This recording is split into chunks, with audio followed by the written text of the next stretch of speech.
Hello, my beautiful people. Tonight we are reading a mysterious witchy book. The title is Three Tainted Teas by Lynn Cahoon. Description: aspiring witch and culinary entrepreneur, Mia Malone, must dispel a deadly plot to wreck her client's wedding in this charming continuation of New York Times best-selling author Lynn Cahoon's Kitchen Witch Mystery series. Business is bubbling at Mia's catering service and cooking school. Mia's morsels, but toil and trouble are not far behind. Mia just accepted her toughest gig yet, last-minute wedding planner for Magic Springs' own Romeo and Juliet. Though the small town is fairly accepting of magic, two families have been locked in a vicious feud spanning generations. Unfortunately for both families, they're about to become in-laws. Amethyst and Tok are excited to wed in a few weeks, and somehow Mia must ensure the event is flawless. But when she goes to pick up paperwork from the couple's previous wedding planner, Mia discovers the woman murdered in an apparent attempt to stop the contentious union. Now, not only is Mia a prime suspect, as the new planner, she may also be the killer's next target. Backed by her squad, her charms, literal and figurative, and a protective amulet from her grands, it's up to Mia to save the star-crossed couple's wedding, her professional reputation, and maybe even her life. Chapter 1: Transmogrify. To transform in a magical or surprising manner. Christina Adams set down her English languages textbook from her class and reached out to pet Mr. Darcy, who was purring on her lap. "Dude, you were part of a transmogrification?" Mia Malone looked up from the cookbook she'd been flipping through. One of the bonuses about having Christina in school was that she had access to the college's library in Twin Falls, along with the larger library system in Boise. Christina brought home several different cookbooks every week. And because Christina was in the hospitality/culinary program, they had a lot of interesting and unusual options. Currently, Mia was reading a book that claimed to have recipes that had been brought over on the Mayflower. But if that had been true, she didn't think the library would have it in general circulation. "Are you trying to increase your vocabulary?" "Yeah, the professor gives us a list of words every week. Then we have to find the definition and use it in a sentence. Bonus points if we can modify it." She pulled back her currently electric blue hair into a clip. "Don't worry, I won't rat out Mr. Darcy as being a human-cat hybrid. I'll probably use it with those brownies we made yesterday. They were so good, they were magical." Mia crossed up her legs underneath her, going back to scanning the roast duck recipe. "I'm not worried about you outing my magical side. 1. Who would believe you besides someone in Magic Springs, and most of them already know. And 2, Mr. Darcy isn't a human-cat hybrid. He's a cat with a human soul trapped inside. It's a technicality, but a hybrid is a result of two things mating. Mr. Darcy was just in the wrong place at the wrong time." Mr. Darcy opened one eye and glared at Mia across the room.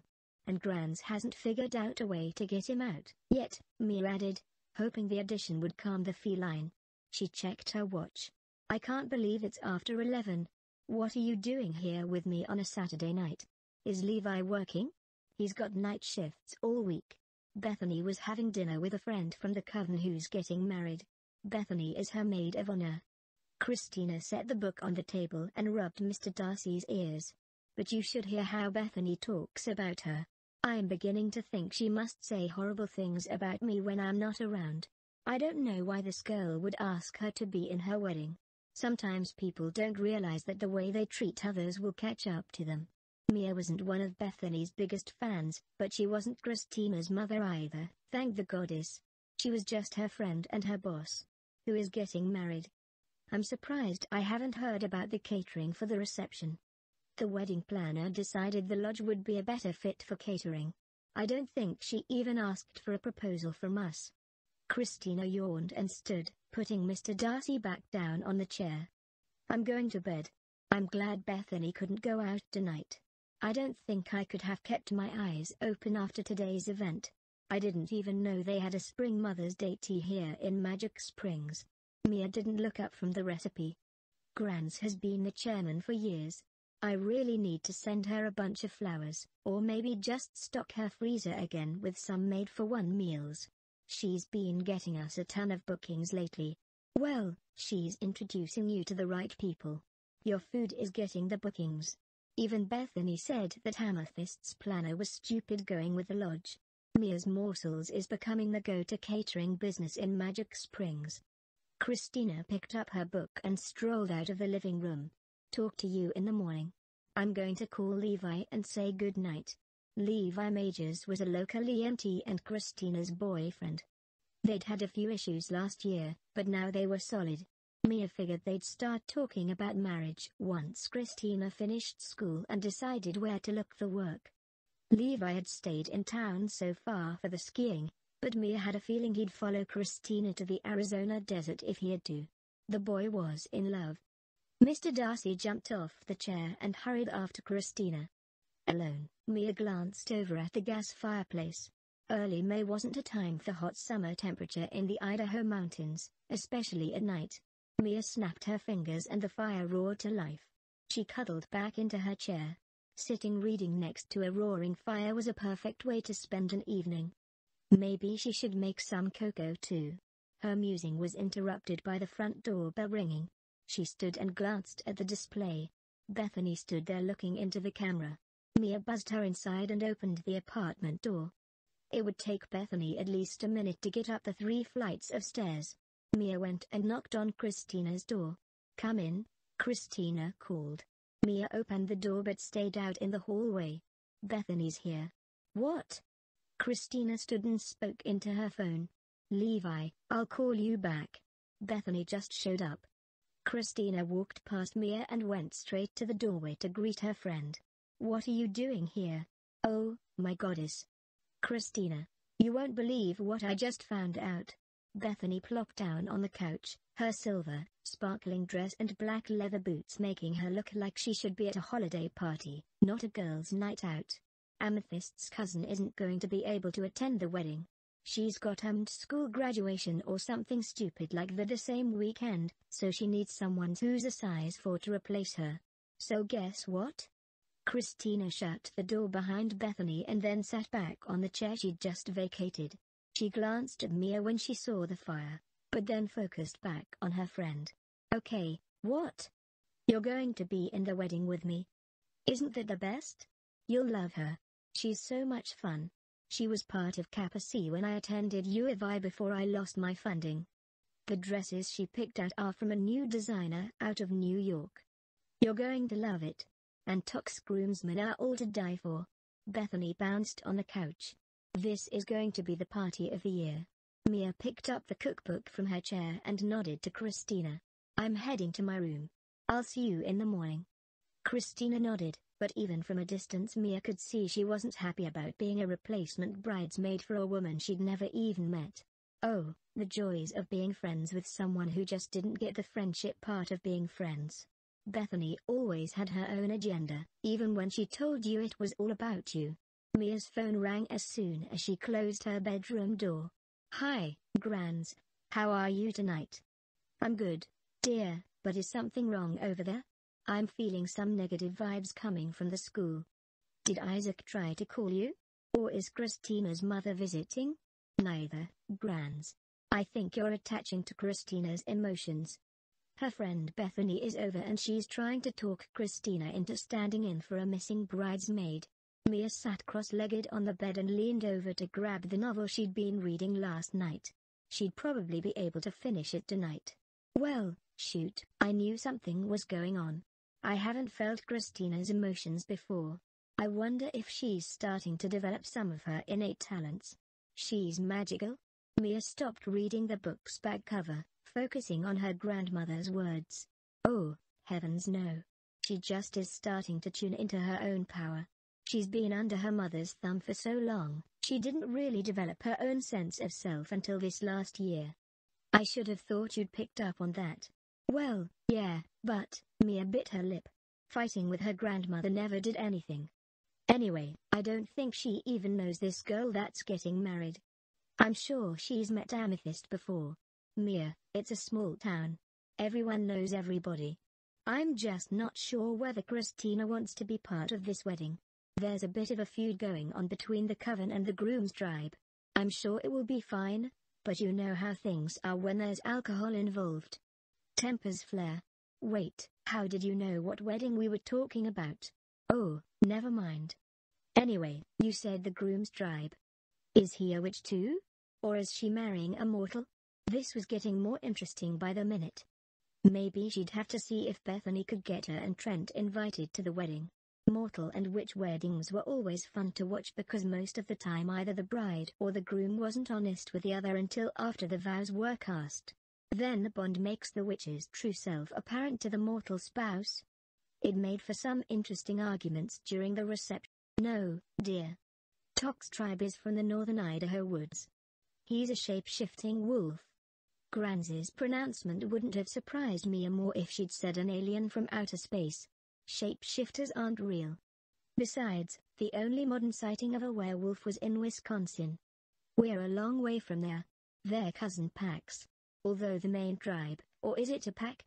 Anyway, the main branch of the family came originally from Europe. But when the Black Plague ran through the continent, they packed up and moved to North America for health reasons, as well as freedom from persecution. It's not much different from the witch's story who came to America with the Pilgrims, looking for a less judgmental land. Instead, they got England across the pond. Granz yawned. Anyway, if you're all right, I'm heading off. I've got my potions to stir before heading to bed. Okay, I'll come by and see you tomorrow. Mia hung up the phone and thought about what Granz had told her about magic springs. And about her own magic. If she as a magical creature existed, what other non-human people were on planet Earth? Were they all low risk and easy to get along with like she was? Or were there darker forces at play that she could only dream about? Either way, it wasn't something she was going to solve tonight.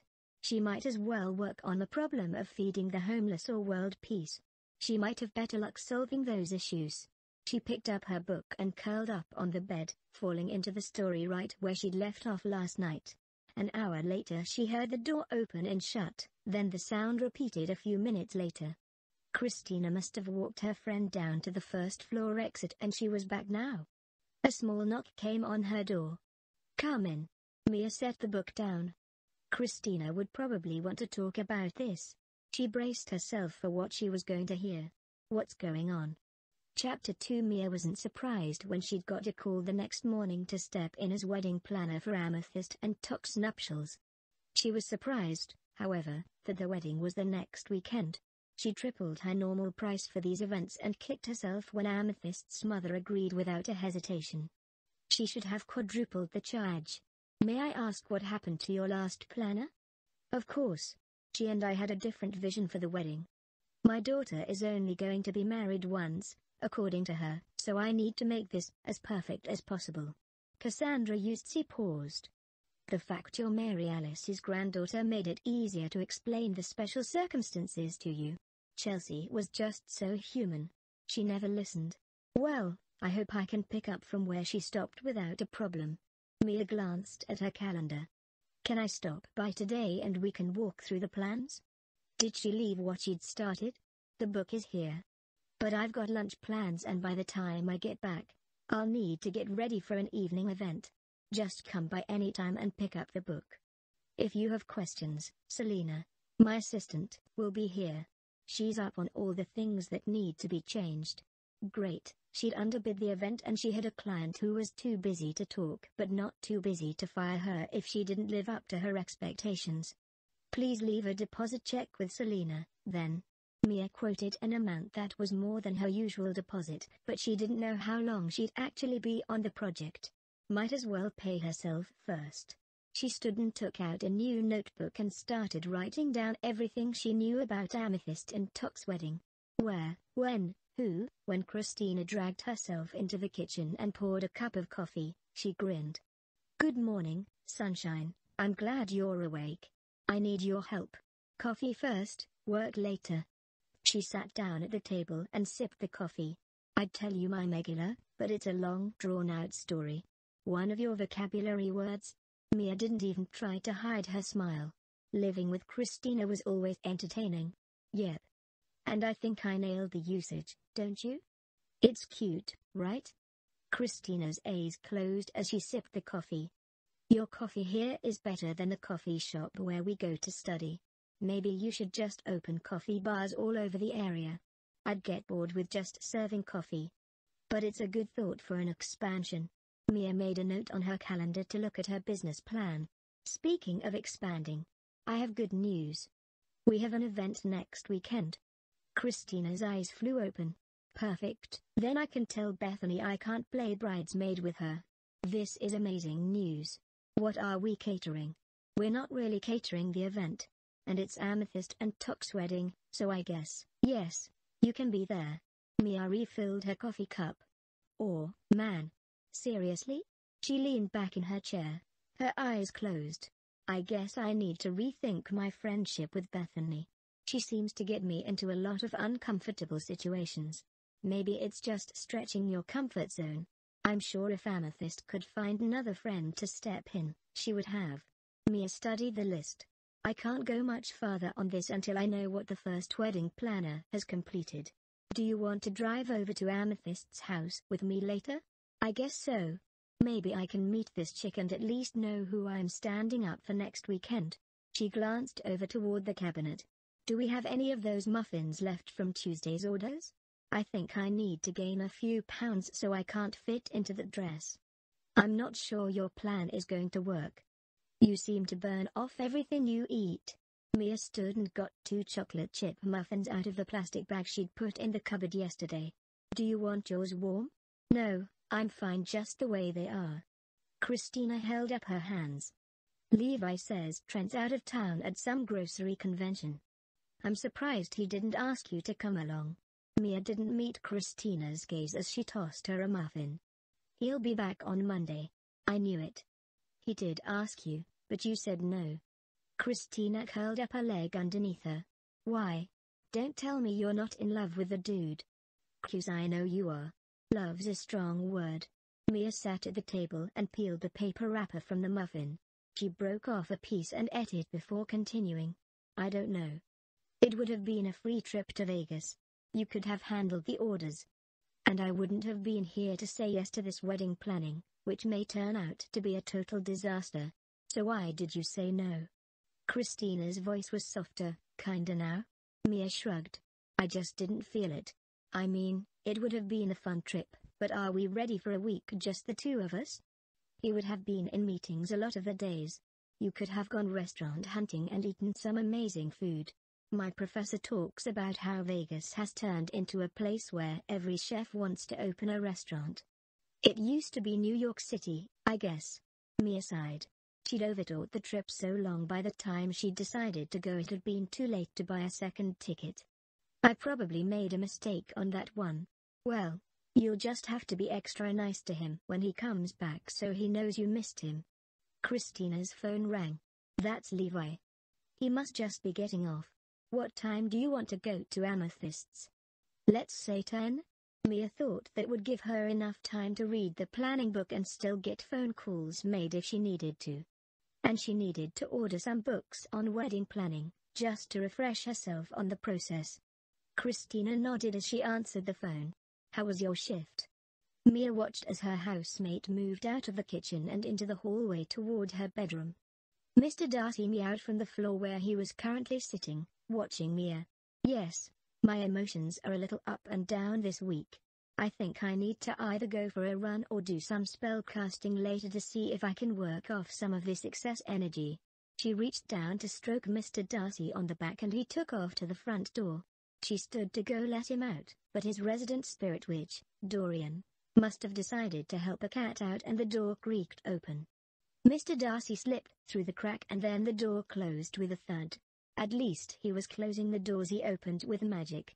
Mia wished she could use magic for the little things around the house, like cleaning or mopping, but just her luck, the magic would get the best of her and she'd be living a version of the Sorcerer's Apprentice. But it might be fun while it lasted.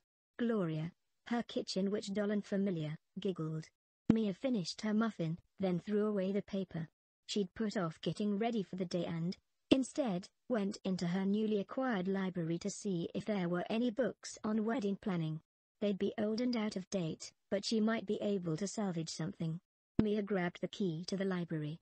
She kept the area locked more for its safety than worry that someone would wander inside. St. Catherine's Academy had been closed for years, but who knew who had been hanging out in the abandoned school before Mia bought the place? And besides, the real reason was something Mia didn't want to think about. She was pretty sure the spirits that hung around the school were just manipulating her one more time. Just because it was so much fun. Not. Her grandmother was researching the history of the school and any reported spirit activity. When they found something else out, they could deal with it. Right now wasn't the time. She unlocked the door and stepped quietly into the room. The hallway had pictures of former classes and school attendees from the school's beginnings. Mia wondered if she'd looked that pained during the class pictures she'd been part of every year in public school. When she turned the corner this time, she wasn't surprised by the large grizzly bear that greeted her. She'd talked to the lodge administration about taking it for the lobby, but so far they hadn't made up their minds.